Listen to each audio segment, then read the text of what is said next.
এই ঈদে যাদের বাবা নেই, ভাইয়া আমিও শপিং করব না। প্রতি ঈদে তুমি আমাকে শপিং করে দাও, কিন্তু নিজে করো না। পাইছো তো একটা পুরাতন পাঞ্জাবি, ওটা পরে তো খালি প্রতিবার ঈদ করো। বাবা শেষবার পছন্দ কইরা নিজের হাতে পাঞ্জাবিটা আমারে কিনে দিছিল। ওটা তোর কাছে পুরাতন হতে পারে, কিন্তু আমার কাছে এখনো নতুন। ঈদ আসলে সবাই তাদের বাবা মাকে নিয়ে শপিং করাই, কিন্তু আমাগো সেই ভাগ্য নাই। ঈদের দিন সকালে সবাই সেমাই দিয়ে পরিবারের সাথে মিষ্টি মুখ করে, আর আমাদের বাবার কবর জিয়ারত করতে হয়। ঈদ আসলে সবাই তাদের বাবাকে নতুন পোশাক কিনা দেয়, আর আমাদের ফুল দিয়ে বাবার কবর সাজাইতে হয়।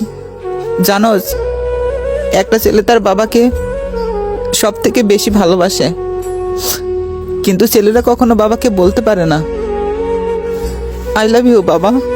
ভালোবাসি তোমায় বাবা, বুকটা যে যায় চিরে। ভালোবাসি তোমায় বাবা, বুকটা যে যায় চিরে। তোমার কথা হৃদয় মাঝে